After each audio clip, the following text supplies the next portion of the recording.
L'été d'Exquise Fiction. L'été d'Exquise Fiction. L'été. C'était un pâtre grec du Péloponnèse qui avait trouvé la porte intermonde.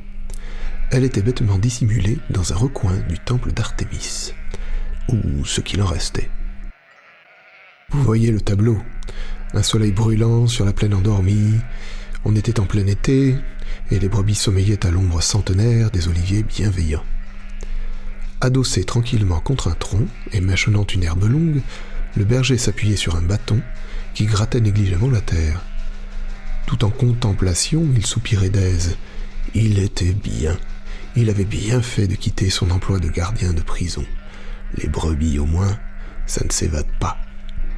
Tous les jours, le pâtre Périclès se félicitait de son choix de reconversion professionnelle. Il aimait ces longues journées calmes, sans incident. Qu'est-ce que c'était reposant pour l'esprit. Il lutta contre la chaleur en s'accordant une rasade d'un petit vin que son cousin Anathanasios lui passait en douce, un petit muscat aux arômes de pêche de vigne, d'abricots et de violettes.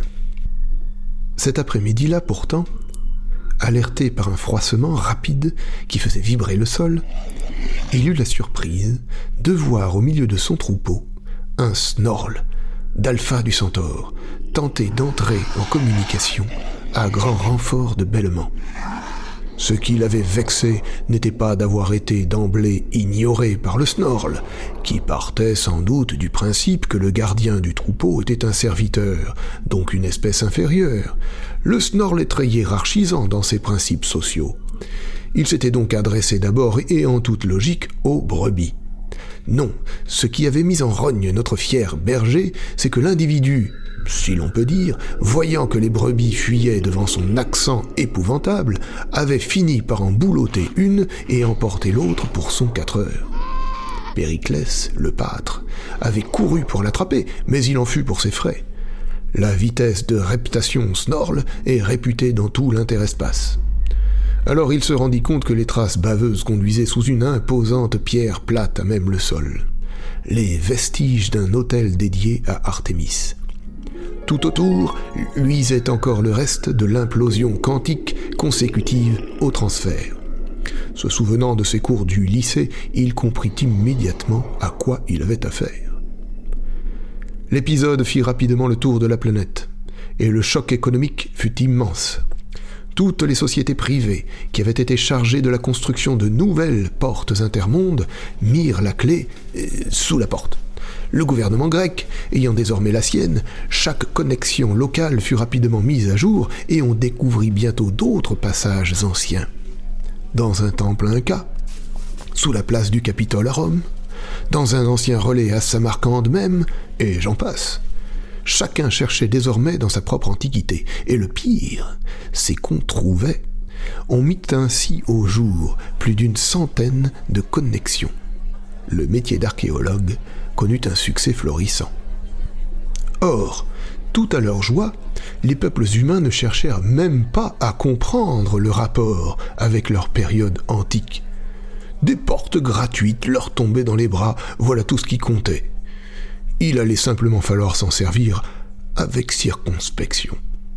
Car, des années auparavant, les gouvernements avaient voulu garder sous leur contrôle la possibilité d'aller et venir d'un monde à l'autre. Or bien vite, ils s'étaient rendus compte que le projet coûtait cher, et l'expérience récente de la guerre avec Proxima n'avait pas suffi à contrecarrer l'argument économique. Proxima avait beau avoir détruit toutes les portes sur Terre, par ruse et infiltration d'agents spéciaux, c'est au privé que fut confiée partout la reconstruction. Pas un gouvernement ne l'avait prise en charge. Les entreprises chinoises étaient en passe de perdre leur leadership devant les progrès stupéfiants du consortium chilo-péruvien lorsque l'affaire du pâtre d'Artémis fit s'effondrer ce bel élan mondial. Mais la peur était alors revenue, car c'est à ce moment-là que le souvenir de la guerre avec Proxima s'était fait plus cuisant. De fait, en privant la Terre de tout relais intermonde, Proxima avait réussi à plonger l'humanité dans un état proche des temps anciens où il fallait se débrouiller entre soi pour trouver une certaine entente, sans les intercessions des galupes ou autres épanorles qui apportaient toujours du piquant dans leur manière extraterrestre de voir les choses. surtout en matière militaire. La fusion des cervelles par onde alpha mentale, ou la rétrocroissance des membres postérieurs par induction télékinésique, par exemple. Ça avait de la gueule chez les autres, mais une fois sur Terre, ça faisait un peu peur, et malgré un goût prononcé pour la violence sous toutes ses formes, le peuple fruste de la Terre avait apprécié pour un temps de revenir aux bonnes vieilles guerres à la papa. Mais maintenant que les contacts pouvaient être rétablis, qui savait ce qui allait advenir? Le premier à tenter une réponse fut Périclès. Sans rien demander à personne, il franchit tout bonnement le seuil du temple d'Artémis, après avoir soulevé la pierre avec quelques amis Hercule. On lui devait 2 brebis. Entre le gouverneur du Péloponnèse et le président de la Confédération grecque, une conversation secret-défense eut lieu dans l'heure qui suivit. Aucun témoin n'aurait normalement dû pouvoir en rapporter la teneur. Monsieur le gouverneur, le président au téléphone. Passez-le-moi immédiatement, mademoiselle Ionatis, et dites bien que je n'y suis pour personne. Au président, monsieur? Non, mademoiselle. À tous les autres. Tous les autres présidents, monsieur, je me demande parfois pourquoi... On se demande tous pourquoi, mais ce sont nos secrétaires, et c'est ainsi, gouverneur. Oh, pardon, monsieur le président, j'avais pas pris conscience... Au fait, gouverneur, au fait. Mon temps est compté, vous le savez. Qu'y a-t-il de si urgent? Il est parti, monsieur le président. Qui est parti, Georgiopoulos? Soyez précis, nom de Dieu! Périclès, monsieur le président. Lequel? Le pâtre, monsieur, celui de la porte intermonde. Nom de Dieu! C'est aussi ce que je me suis dit, monsieur. Il est parti? Vous voulez dire... de l'autre côté? Affirmatif, monsieur le président. Mais pourquoi? Les brebis, monsieur le président. Les brebis?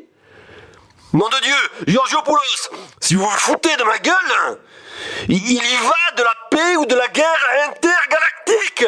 Merde! Pas du tout, monsieur le président. Le Snorl lui en a piqué une et mangé l'autre. Et il veut récupérer son bien, c'est tout simple. Monsieur le président?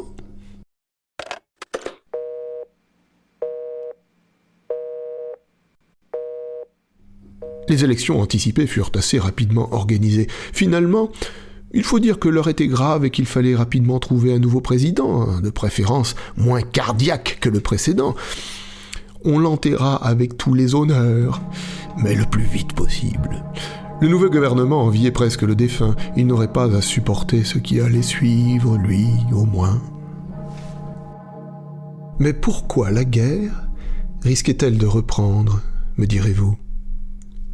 Comme d'habitude, le profit était au centre de tout. Proxima, en l'absence de la participation commerciale de la Terre aux échanges intergalactiques, avait obtenu une sorte de monopole, du moins dans la Voie lactée. Or, la Terre avait quelques atouts. La bêtise incommensurable de ces créatures évoluées, les humains, était pour commencer l'argument principal. Tout le monde, ou plus exactement tout l'univers, voulait négocier avec eux. Il y avait de l'argent à se faire, pour peu qu'on fasse preuve d'un peu de ruse et de bon sens. Le problème était dans les conséquences. Les terriens finissaient toujours par se ruiner.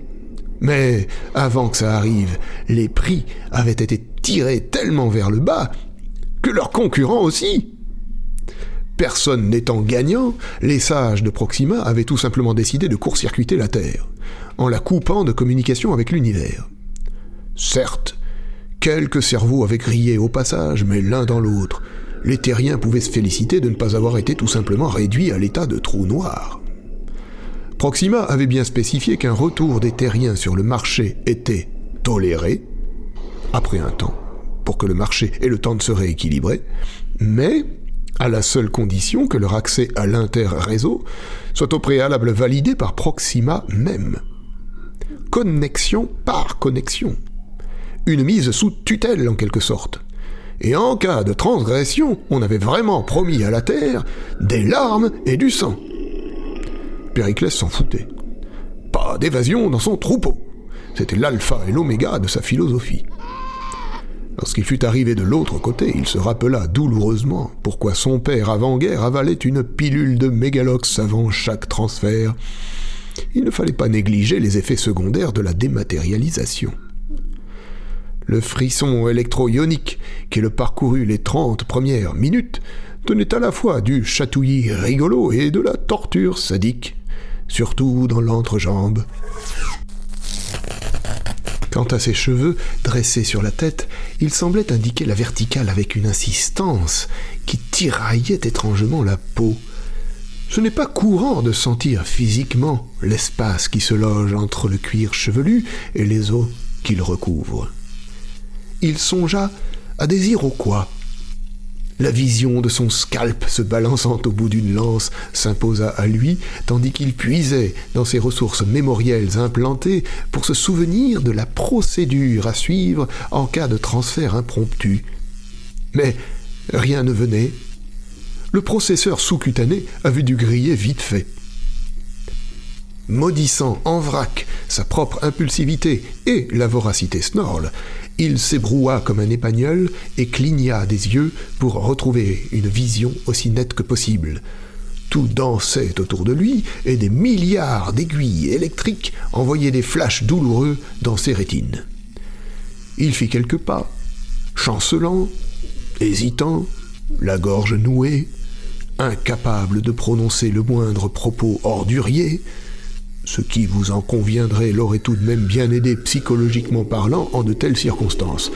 Mais ses cordes vocales, ionisées, semblaient porter à leur surface des cristaux de sodium en forme de pic à glace. C'est du moins la sensation qu'il avait. Il lui fallut encore 30 minutes pour sentir les effets se dissiper et prendre conscience de tout ce qui l'entourait. Alors, il déglutit. Car, petit à petit, la situation s'éclaircit.